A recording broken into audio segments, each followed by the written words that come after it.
Hello everyone. আজ আমি তোমাদের সাথে শেয়ার করব কালার কারেক্টর আমরা কেন ইউজ করি। কালার কারেক্টরের কোন কালারটা আমরা কখন ইউজ করব। তো চলো আজকের ভিডিওতে বলবো কারেক্টর কেন ইউজ করি। তো আমাদের স্কিনের ডার্ক সার্কেল কভার করার জন্য আমরা অরেঞ্জ কারেক্টর ইউজ করব। তো ডার্ক সার্কেলের আন্ডারটোন হচ্ছে ব্লু। ব্লু আর অরেঞ্জ মিক্স করলে আমরা পাই ব্রাউন। তো ব্রাউন হয় নিউট্রাল কালার, আর যে আমাদের স্কিনের কালার হয় মেনলি ব্রাউন হয়। রেডনেস হাইড করার জন্য আমরা গ্রিন কারেক্টর ইউজ করি।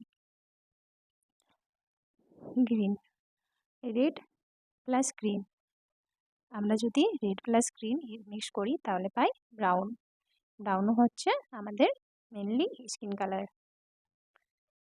তারপর ইয়েলোনেস, আমাদের স্কিনের মধ্যে যদি ইয়েলোনেস থাকে তার জন্য আমরা পার্পেল কারেক্টর ইউজ করব।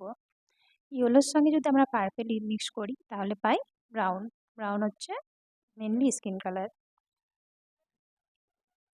Blue and orange, red and green, yellow and purple, এরা একে অপরের কমপ্লিমেন্টারি কালার হয়। তো যখনই কমপ্লিমেন্টারি কালারের সঙ্গে মিক্স করি তখন আমরা পাই ব্রাউন, এবং ব্রাউন হচ্ছে নিউট্রাল কালার।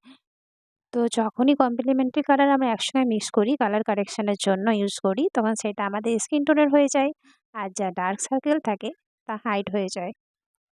আশা করি ভিডিওটি তোমাদের জন্য ভীষণ হেল্পফুল হবে।